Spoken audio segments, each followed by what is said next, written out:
सामान्य साथियों, नमो बुद्धाय, जय भीम। हमेशा की भांति एक बार पुनः हम लेकर आ गए हैं डॉक्टर अंबेडकर संदेश, आवाज का ऑफिशियल यूट्यूब चैनल के माध्यम से। डॉक्टर अंबेडकर संदेश के तहत नियमित सुबह 5 बजे आपको मिलता है एक ऐसा क्रांतिकारी स्पीच बाबा साहब का, जिसके माध्यम से हम समाज को नई दिशा दे सकते हैं। आज का डॉक्टर अंबेडकर संदेश उसी क्रम में हम आप तक ला रहे हैं। बाबा साहब डॉक्टर अंबेडकर संपूर्ण वाङ्मय खंड 40 का ये हिस्सा है। पेज नंबर यहाँ पर 273 है, जिसका विषय हम आपको बता दें। क्लियर कट बाबा साहब इस बात को कहते हैं कि क्या शिक्षित युवा समाज की उन्नति के लिए कुछ करेंगे। अर्थात आज का बाबा साहब का ये स्पीच शिक्षित युवाओं के लिए है, जो सफल युवा हैं उनके लिए। शब्दों में इस बात को कह सकते हैं कि पे बैक टू सोसाइटी करने पर बाबा साहब कितना बल देते हैं, यहाँ पर आज के डॉक्टर अंबेडकर संदेश में हम देखने वाले हैं। तो आइए शुरू करते हैं पे बैक टू सोसाइटी पर आधारित आज का क्रांतिकारी स्पीच बाबा साहब का डॉक्टर अंबेडकर संदेश के माध्यम से।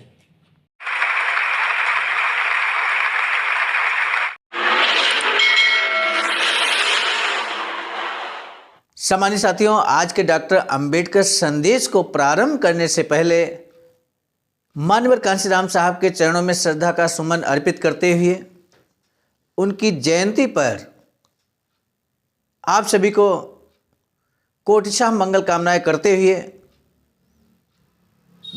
क्योंकि उन्होंने भारत के अंदर एक ऐसी बाबा साहब डॉक्टर अंबेडकर के मिशन को मजबूत करने वाली राजनीतिक पार्टी ही नहीं बनाई, बल्कि भारत के सबसे बड़े सूबे में एक नहीं, दो नहीं, तीन नहीं, चार बार सत्ता स्थापित की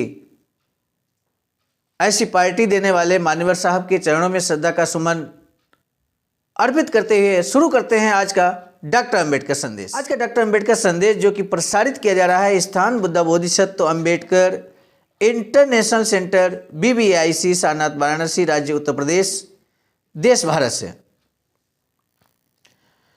विषय मैंने पहले ही आपको अवगत कराया है, एक बार पुनः। क्या शिक्षित युवा समाज की उन्नति के लिए कुछ करेंगे? और आज के डॉक्टर अंबेडकर संदेश में इसी विषय को लेकर बाबा साहब बहुत चिंतित भी नजर आ रहे हैं। बाबा साहब की क्या चिंता है युवाओं के प्रति, बाबा साहब के ही शब्दों में हम आप तक पहुंचाने की कोशिश कर रहे हैं। वीडियो अंत तक जरूर देखिएगा। इसी निवेदन के साथ हम बढ़ते हैं आगे। बाबा साहब डॉक्टर अंबेडकर संपूर्ण वाङ्मय खंड 40 पृष्ठ संख्या 273 से 274 तक आज का ये स्पीच प्रकाशित है, जिसको हम आप तक पहुंचाने की कोशिश कर रहे हैं। डॉक्टर बाबा साहब अंबेडकर को दिनांक 20 जुलाई 1952 के दिन महार समाज सेवा संघ द्वारा फूल मालाओं से स्वागत किया। इस अवसर पर संघ द्वारा इमारत फंड में 26 रुपयों का चंदा दिया और निवेदन किया कि कार्यकारी मंडल द्वारा परम पूज्य बोधिसत्व बाबा साहब डॉक्टर अंबेडकर के आशीर्वाद से संगमनेर और करजत के सिद्धार्थ बोर्डिंग में पढ़ रहे 75 छात्रों के 2 छात्रावासों की जानकारी दी। इनमें से करजत छात्रावास को अभी ग्रांट नहीं मिली है। इस छात्रावास को ग्रांट के बिना चलाना बहुत मुश्किल है। संगमनेर के सिद्धार्थ बोर्डिंग को थोड़ी बहुत सरकारी मदद मिलती है, इसलिए उस छात्रावास के लिए अलग इमारत बनाने के बारे में विचार किया जा रहा है। आप अगर इस इमारत को आशीर्वाद देंगे तो उसे बनाने में हमारा उत्साह दोगुना होगा और इस मुश्किल काम को संघ पूरा कर सकेगा। कार्यकर्ताओं ने ये जानकारी दी। तब डॉक्टर बाबा साहब ने कहा कि आप सामाजिक कार्य कर रहे हैं, इसका मुझे संतोष है। आपके संगमनेर छात्रावास की इमारत के फंड के लिए मैं शुभकामनाएं देता हूं, लेकिन लोगों से एक सवाल पूछने का मेरा मन करता है। सामान्य साथियों, यही बात यहां पर आज के डॉक्टर अंबेडकर संदेश में खास होने वाली है। आखिर कौन सा वो प्रश्न जो बाबा साहब के मन में था, जो समाज से वो पूछने का मन कर रहा है बाबा साहब का।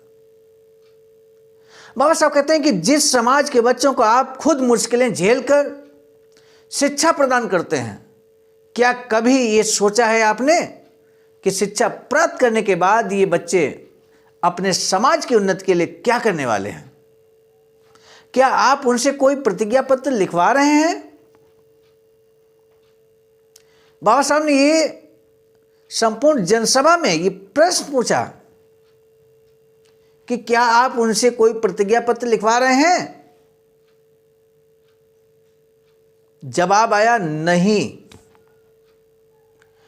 और जवाब न मिलने पर बाबा साहब कहते हैं कि बहुजन समाज की सेवा करने के लिए हमारे बीच से कुछ बच्चे तैयार होने चाहिए। इस सोच के साथ मैंने सिद्धार्थ कॉलेज शुरू किया था, लेकिन कटु अनुभव ही मिल रहे हैं। इन बच्चों का व्यवहार ऐसा होता है कि शिक्षा पाने के बाद कोई बड़ी नौकरी मिली कि बस हो गया अपना काम। मैं कौन हूं, मुझे किसने शिक्षा दीक्षा कैसे दी, मुझे शिक्षा देने के लिए उन्होंने कितने कष्ट सहे, इस बात का थोड़ा सी भी एहसास इन बच्चों को नहीं होता। पढ़ाई पूरी करने के बाद वे अपने समाज को भूल जाते हैं। ऐसे लोगों को क्या कहें, यही मेरी समझ में नहीं आता। बाबा साहब कहते हैं इस बात को। इसलिए आप जो इतनी मेहनत कर रहे हैं वह बेकार है, ऐसा आजकल मुझे लगने लगा है। वरना हमें कुछ ऐसा करना होगा कि जिससे उन पर कोई बंधन रहेगा। किसके बच्चों को बोर्डिंग में लाया जाए, उन्हें शिक्षा कौन देगा, और इतना करने के बाद वे समाज की ओर देखते भी नहीं। क्या ये एहसान फरामोशी नहीं है? मैं अपनी जिंदगी आपके भले के लिए समर्पित कर रहा हूं, बाबा साहब कहते हैं, लेकिन मुझे चिंता हो रही है कि मेरे बाद इस समाज का क्या होगा। मेरी इस चिंता को दूर करने वाले लोग आपके समाज में अब तक पैदा क्यों नहीं हो रहे हैं? सोचता हूं तो लगता है कि मैंने व्यर्थ ही अपना जीवन आप लोगों के लिए व्यतीत किया। जल्द ही मुंबई में मैं आपके लिए बड़ा हॉल बनाने वाला हूं। वैचारिकी सेंटर की बात बाबा साहब करते हैं, इसलिए उस दिन दामोदर हॉल में मैंने जो स्पष्ट किया था, मैंने कितने पैसे इकट्ठा किए और आप लोगों ने कितने दिए, आप लोगों का कितना पैसा मेरे नाम पर बैंक खाते में जमा है, ये मैंने साफ साफ आप लोगों को बता दिया है। इसके पीछे उद्देश्य बस इतना ही है कि मेरे पीछे मेरा बच्चा भी इस संपत्ति पर अधिकार न जता पाए। पारदर्शिता की मिसाल देखिए बाबा साहब स्वयं देते हैं। ईमानदारी का मिसाल बाबा साहब स्वयं रखते हैं समाज के समक्ष। आगे कहते हैं कि और आप लोगों को भी हर बात का साफ साफ पता हो, इसके बावजूद आप सब लोग मिलकर इस हॉल को बनाने के लिए जी तोड़ मेहनत कर रहे हैं। जी तोड़ मेहनत करें। नगर जिला, नासिक जिला, फिर संगमनेर तहसील, आगे अपने गांव के बारे में मैं खुद सोचूंगा। इस तरह की सोच अब खत्म करनी होगी। इसी के साथ बाबा साहब का क्रांतिकारी स्पीच, आज का स्पीच भले को यहाँ पर बहुत ही सारगर्भित रहा हो, लेकिन शिक्षित युवाओं के लिए एक बड़ा संदेश बाबा साहब देते हैं। उन शिक्षक साथियों के लिए भी बड़ा संदेश देते हैं, उन समाज सेवियों के लिए बड़ा संदेश है जो बिना किसी लालच के समाज के बच्चों का मार्गदर्शन कर रहे हैं, शिक्षा दे रहे हैं और समय दे रहे हैं, तन मन धन हर तरह से समर्पण कर रहे हैं। एक बड़ा संदेश, बड़ा सीख, बड़ा आईना बाबा साहब ने यहां पर दिखाया है। क्योंकि शिक्षा के क्षेत्र में बाबा साहब ने एक नहीं 2-2 कॉलेज खोले और अपने समाज के लिए खोले, अस्पृश्य समाज के लिए खोले। चाहे वो सिद्धार्थ कॉलेज की बात हो या मिलिंद महाविद्यालय की बात हो।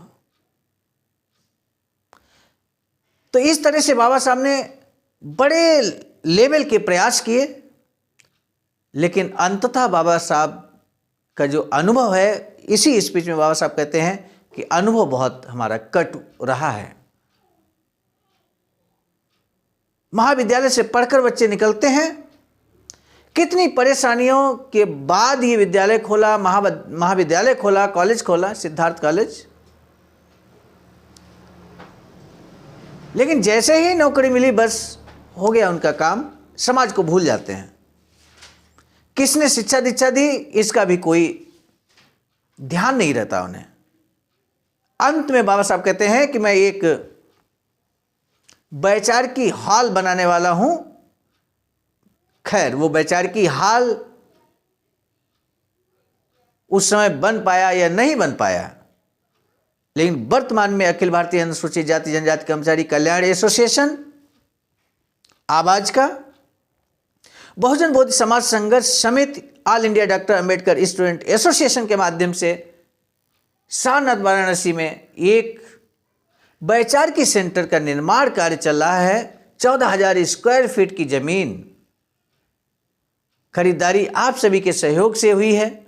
अब निर्माण भी हम सभी के सहयोग से ही संपन्न होगा और ये वैचारिकी सेंटर आने वाले समय में मील का पत्थर होगा। समाज में व्याप्त आज भी जो समस्याएं हैं, शोषण अत्याचार है, उसको रोकने में कारगर भूमिका का निर्वहन करेगा।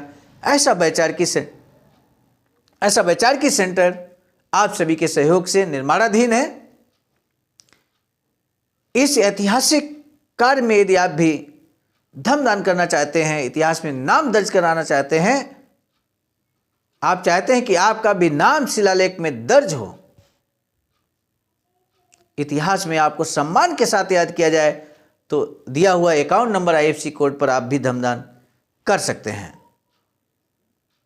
इसी के साथ आज का डॉक्टर अंबेडकर संदेश हम समापन की ओर ले जा रहे हैं, लेकिन हम आपको बता दें आज का डॉक्टर अंबेडकर संदेश हम आप तक लेकर आए थे प्रेरणा स्रोत मिशन नायक परम आदरणीय बुद्ध मित्र मुसाफिर सर, राष्ट्रीय महासचिव आवाज का।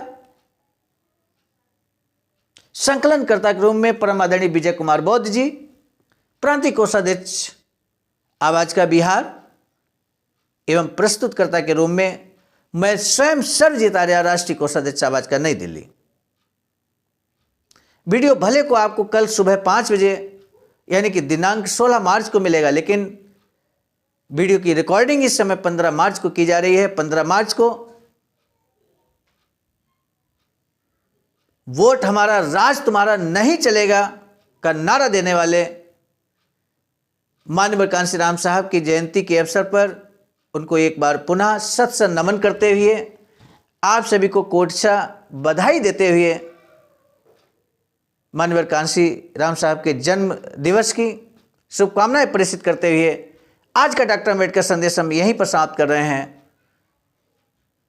पुनः नए डॉक्टर अंबेडकर संदेश के साथ मिलेंगे, तब तक के लिए सादर नमो बुद्धाय, जय भीम।